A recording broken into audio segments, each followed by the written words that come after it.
So you guys play Charlotte this weekend? Yes, it's the last district conference game. Yeah. And I'll determine third or fourth, whatever. Yeah. Okay. Nice. We're officially in districts You made it to districts. without a playing game, Nice. but yeah. Okay, I guess top four, there's no plan.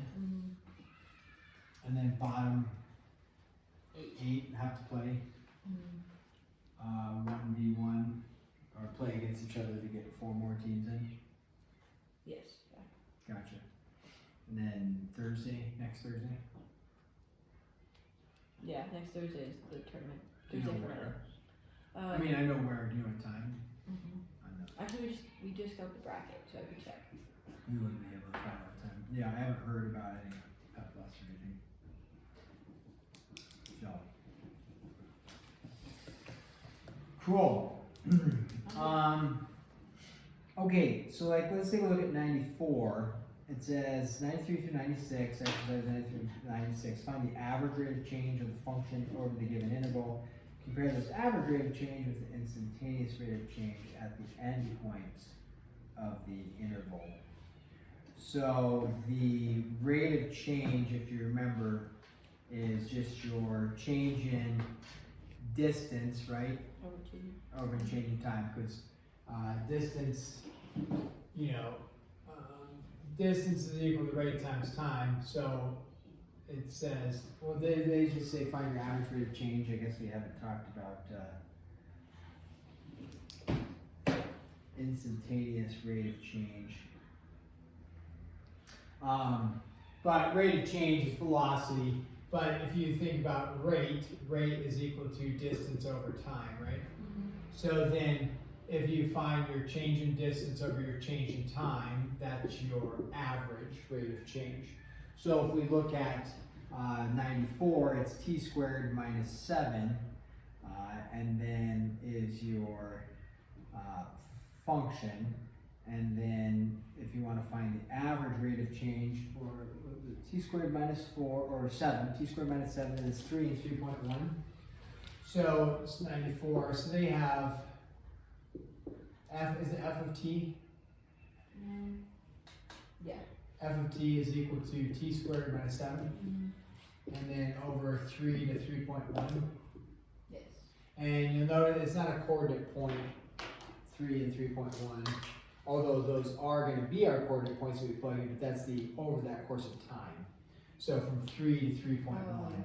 So it's not, it's not like, It's an interval, right? Would that be? yeah, it's an interval. It's not like over 3 up 3.1, like in a point right there. It's saying from 3 to 3.1, that's your change in time. So when we want to find the average rate of change, it's simply, okay, average rate is going to be your change in distance, which is going to be, f of, right, 3.1 minus f of 3, all over 3.1 minus 3, and then we would just crank that out and figure out what, 3.1 squared minus 7 minus 3 squared minus 7, all over 3.1 minus 3, and see what does that give us. Okay,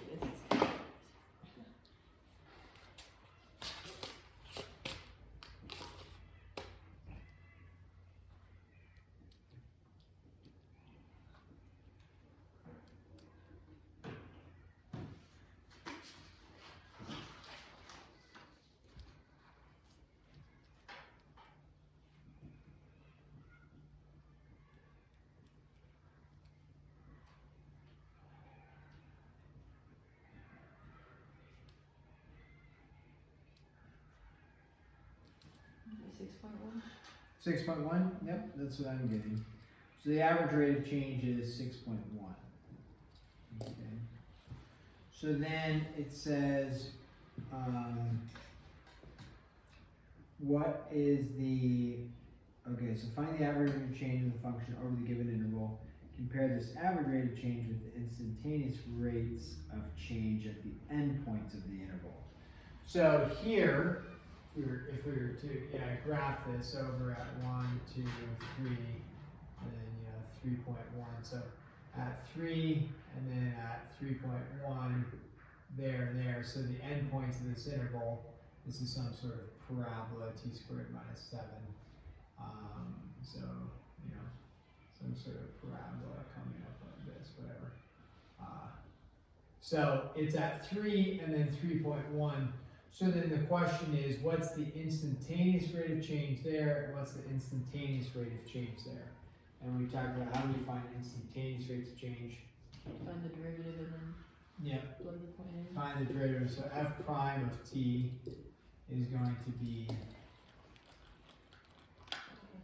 2t. 2t. Yep. So just 2t. So that's our instantaneous.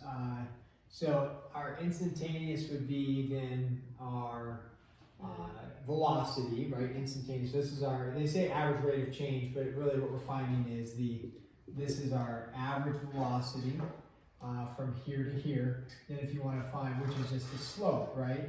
We're talking about the slope between those 2 points. That's what this is. Finds the average rate of change, the average velocity. So then if you want instantaneous, it's just the slope at 1 point. And how do you find the slope at 1 point? Well, you take the derivative, but we're not doing the limit process in 2, thankfully. We've moved on. So then it just says compare it with the endpoints. So endpoints of the interval, what's the instantaneous? 6. So 6, and then what's f prime of 3.1? 6.2. 6.2. Yep, and then if you average those together, 12.2 divided by 2 would be 6.1 as well. That makes sense. So that is the comparison on that.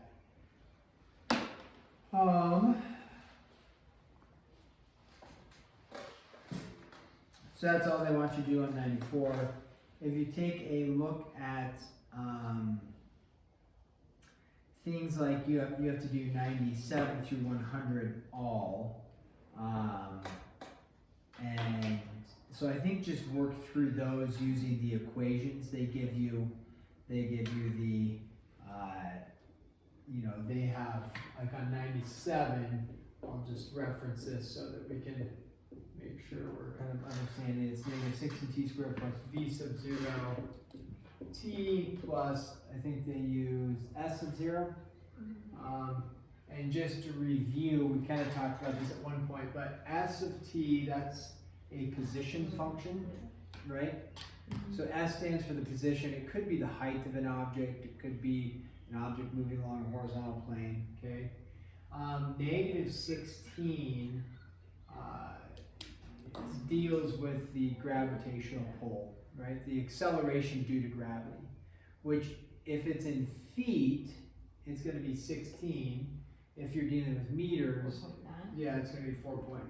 Now, that is not the acceleration due to gravity. The acceleration due to gravity is actually negative 32 and 9.8. But when you take a derivative, the derivative of this first is going to be negative 16t squared. You drop the 2, and you'd have negative 32. So you'd have negative 32t. And then if you do the derivative of that, the derivative of negative 32t is just negative 32. And that would be a constant acceleration due to gravity. So the first derivative gives you the velocity. The second derivative actually gives you the acceleration. And and then v sub 0 is your initial velocity. And if it's falling from rest, your initial velocity is 0. If you're throwing it or shooting a rocket in the air or something, then you have an initial speed of an object. And then t is just your time. And then s sub 0 is your starting point, your initial height. So if you're shooting it from the ground, your starting point is 0. If you're dropping it off a cliff 30 feet high, then it's 30 feet, okay? So then that explains that. When you get to meters, it'll be like negative 4.9. That's the only difference there. So if you look at like 97, it says use the position function for the free falling object. And so kind of working, we can look at 97 together. Just make sure we're getting it correct. A silver dollar is dropped from the top of a building that is 1362 feet tall. So here you have a building, and then you have the ground there, and this height here is 1362, right? Make sure I got that. and it says a silver dollar. So silver dollar being dropped, going down like that. Now in a vacuum, we remember that a feather and a coin or a bowling ball, they're all going to drop at the exact same speed. Yeah, and they're going to hit the ground at the same time, which is pretty cool. Air resistance though is going to change it. Now if you take a rock, it's kind of cool. Like if you ever been to the Hiawatha Trail, and there's those huge trestles, and you're looking down a couple 100 feet on some of them. Just take two different rocks, a big rock like this, and then a small rock, and then drop them both. Both get hit at the same time. Only time that's different is when you get the wind, the crosswind under the trestle, and if it's a small enough rock, it'll push that rock. But otherwise, you watch them both go. It's really cool to see that they both hit the ground at the same time. So, anyways, this is a silver dollar, and it's stating it's doing what? Okay, drop. Determine the position and velocity functions for the coin. So now you're not finding anything specific in terms of a numerical value, you're just finding the position function and then the velocity function. So if it's just the position function, you're going to put S of t, right? But it's going to be with whatever knowledge you have. So position function. So it's going to be S of t. Now it doesn't say the position function after 10 seconds or anything like that. It just says Equation, right? yep. So what are the things we can fill in? No, we know the starting position, but we know 16t squared. I can say the same. That stays constant, right? That'll always be constant unless it's meters. That'll change, okay? Velocity. Do we just leave it as it is because you don't know the time? But you do know the v sub 0. Oh, we do. 0. Yep, 0. So all v at So you don't add anything, and then plus. Yep, so that'll be gone because it's initial velocity of 0. So then what's S is 1362. plus 1362. Nice. Okay, so there you go. That's your position function. Now, right, this is 0 because it's initial velocity 0. So now your velocity function is the, like we talked about, No, the second. No, wait. First derivative or first derivative, yeah. And that's the same thing over here is, if you will, this is your position function. Like we could look at this one and say, now this isn't for an object that's been thrown in the air or anything, but this is the position of an object somewhere on a graph, on a parabola. You plug in 7, you output something, plug in 2, you output something. That's the position. Some object is moving along the curve here. Where's its position on the curve? Great. Well, what's its speed on the curve? How fast is it moving? That's where you find the rate of change. And then you find it's instantaneous, you find the derivative, right? So, to find the velocity, we would just say, let's do this. Let's say v of t for velocity, but the velocity is when you take the derivative. So the derivative of s, we would say s prime of t. So s prime of t is the velocity. So you might say, oh, the velocity is the first derivative, but you're not saying v prime, you're saying s prime is velocity. So then what's our velocity? Negative 32t. Negative 32t, yeah, you bet. And you don't have any additional part to it because remember that object is dropped. Now if it had a projected velocity, then that would add in some amount of velocity to it. But it's 0, so now it's just gaining velocity based off of solely the gravitation. If it had been thrown, then it would have a velocity based off the gravitation plus an additional velocity. So that's why there's nothing else added to it. The initial height has nothing to do with it. And so that's your velocity equation. Now, if you did one more, which I don't know if they discuss it here, but I'm going to throw it in there now because it will come up later, is if you want to find the acceleration, a of t, then that's equal to the derivative of the velocity, which is equal to the second derivative of the position. So you can take and I don't know if we've mentioned that or if they've had you do any problems yet, of you can take multiple derivatives. So you take a derivative and then the derivative, and then you can take as many derivatives as you want.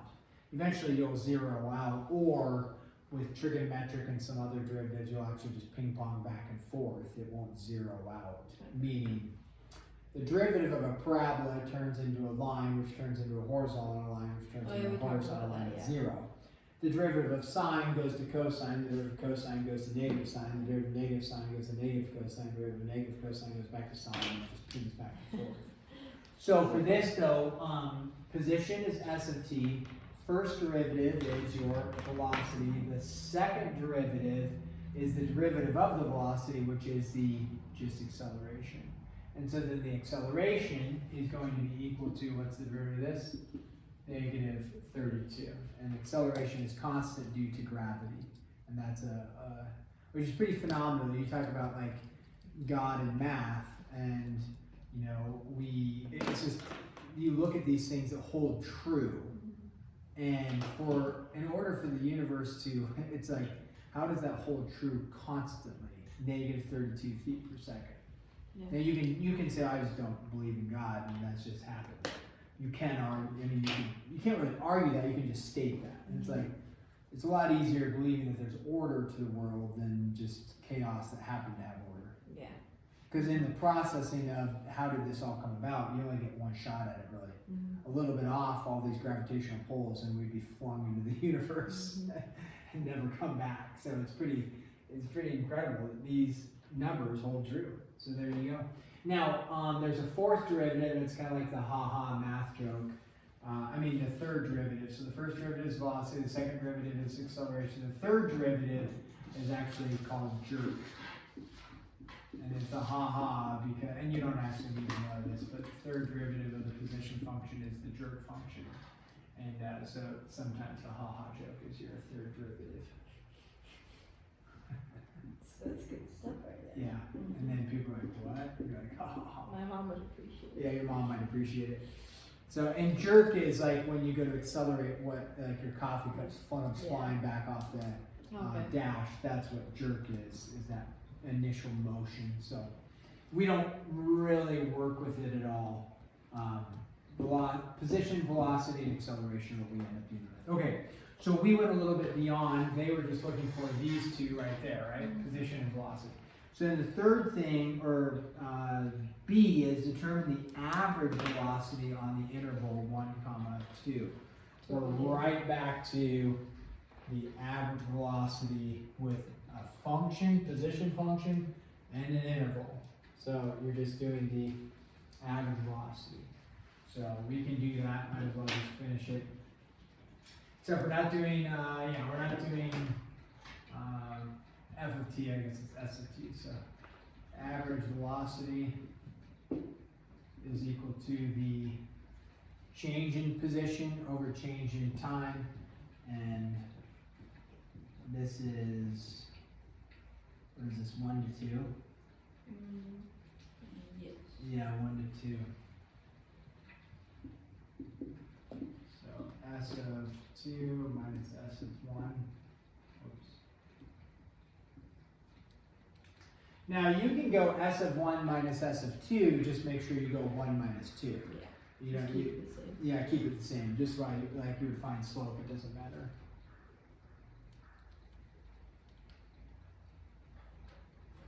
This is 97. Negative 48. Negative 48.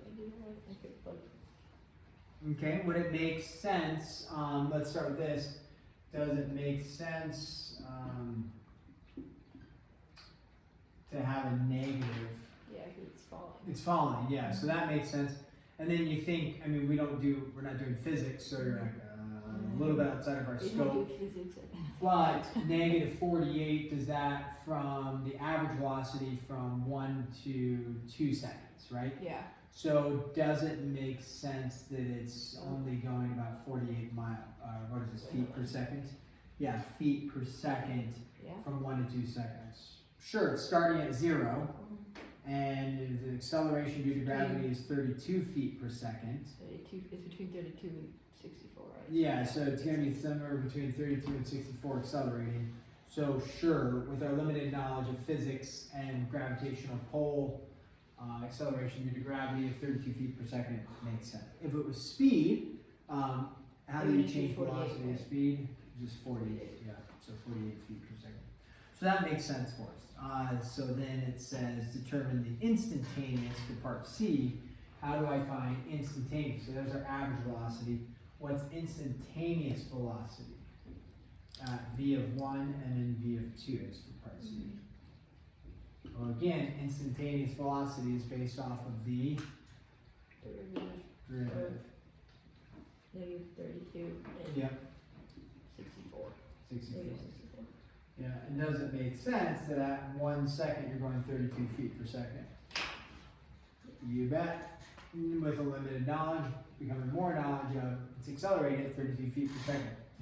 So 32 feet per second. In the first second, goes 32 feet. Okay.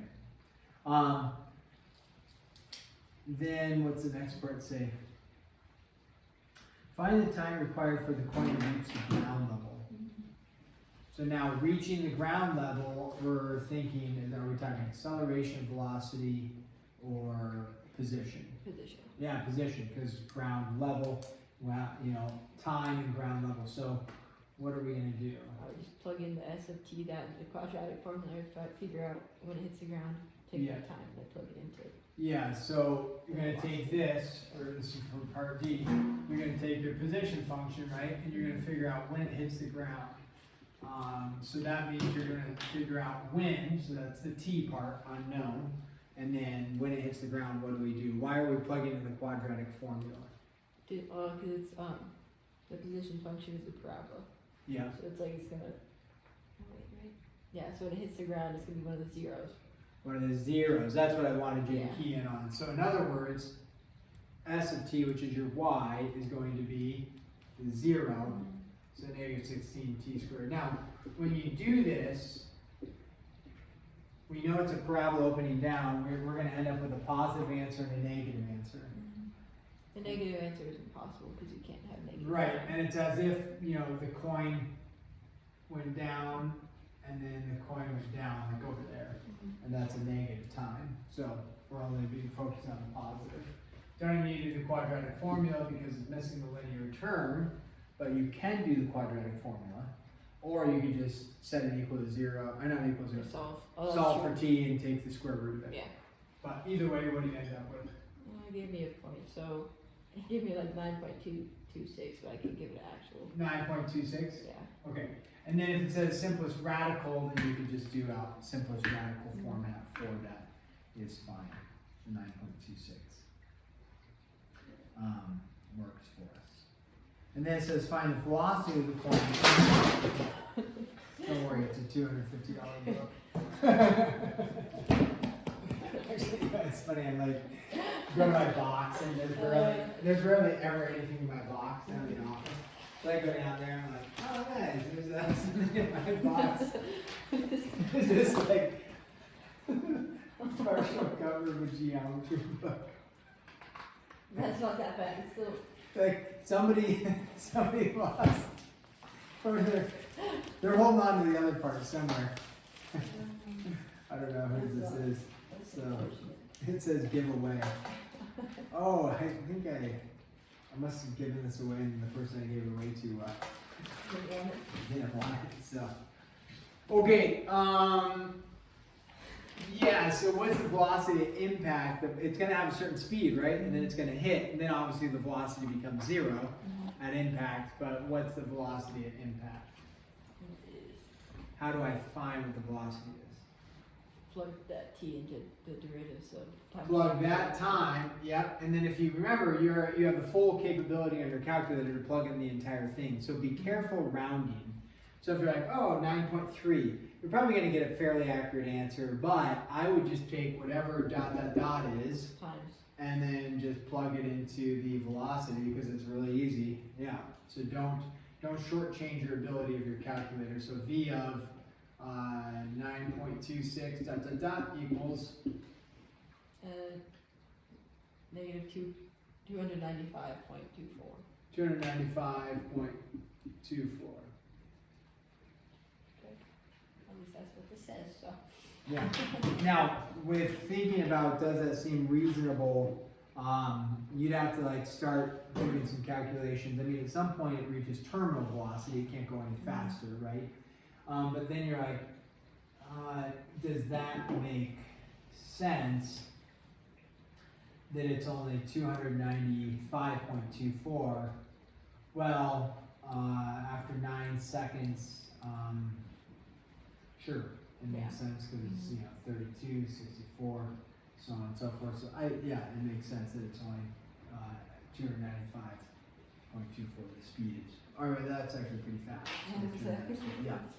So it wouldn't make sense if it was like extremely slow or extremely fast. But okay, so then that takes care of like that one. Let's take a look at, because the graphing one, I don't know, did I have you graph 100A? Yeah, we do 101. Let's take a look at 102. Excuse me while I yawn. It's always a bummer, like every once in a while, kids wake up. Johnny doesn't wake up much at all. He's awesome. But when Jer wakes up, it's like usually it's kind of comfort him, put him back to bed, and you go back to bed. But sometimes like comfort him, put him back to bed, and then you're just awake. Yeah. So that was but then you pay for it. It's not like, wow, I'm awake, this is great. It's like 3:30 in the morning. I'm like, I'm awake. Now what do I do? Just lay there. Yeah. Think.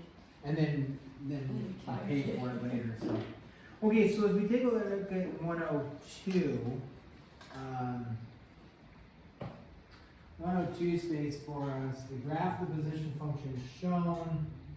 Okay, so they got this graph. This is number 102. They got a graph that looks like this. It's 0, 0. It goes up like this. Taps out. Taps out. It goes up there. Okay. And this is 6, 5. And then 8, 5. 8, 5, and then 10, 6. Okay. So they've got this, and then they label it as distance, D in miles, and then time, T in minutes. So minutes and miles, and it says the graph of a position function is shown. It represents the distance miles that a person drives during a 10-minute trip to work. Make a sketch of the corresponding velocity function. So this is our position function. We now want a velocity function. Ooh. Now remember,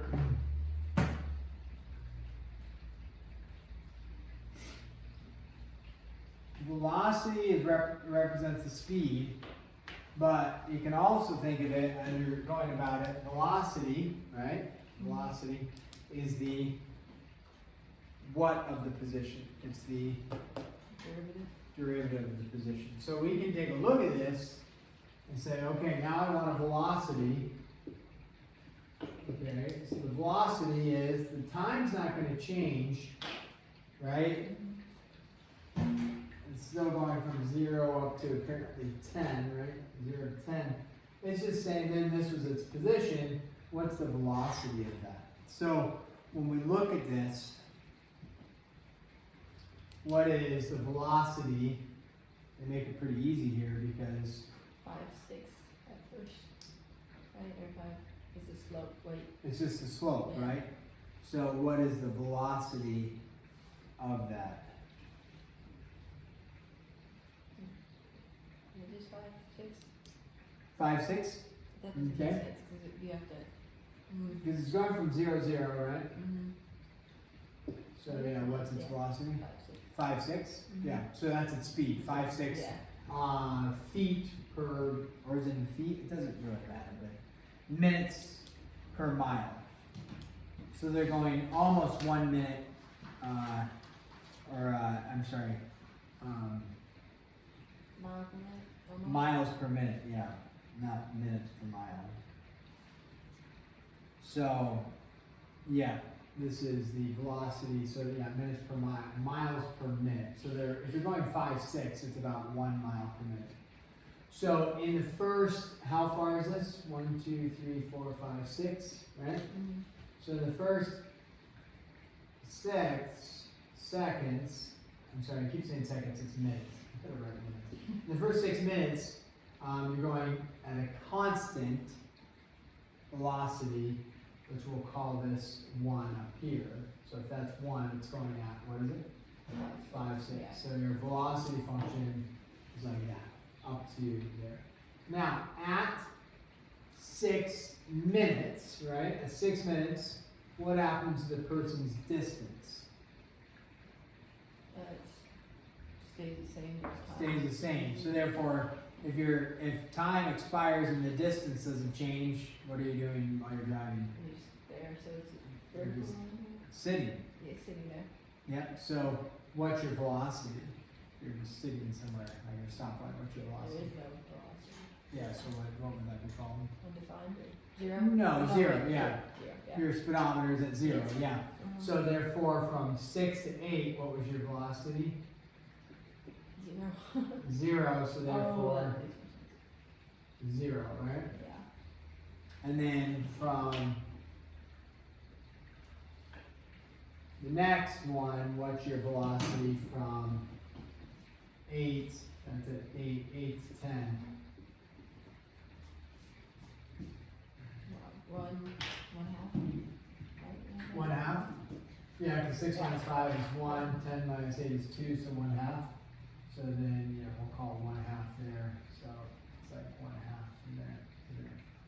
Now, this is, notice the velocity, that's not really realistic because what are you doing in a vehicle like traveling? Accelerating and. Accelerating, decelerating. But this is just helping us understand, right? Mhm. So typically in your travel, right, you would, it'd be here, and then, okay, you're gonna slow down, and then you may have, like, in a commute, it may be a flat line, and then you accelerate, and probably wouldn't go down negative. Your distance wouldn't. I guess you went backwards, you know. So that's more like it. Now, some of these, so then that's what it more looks like, and then in which case you have a velocity function where you're finding the slope on the curve for that. Okay. So does that make a little bit of sense on 102? Mhm. And then 104 is I think going in reverse, make a sketch of the position function. So on 104, you're just going in reverse of that. You're given the velocity, now you're going to go in reverse and do the position.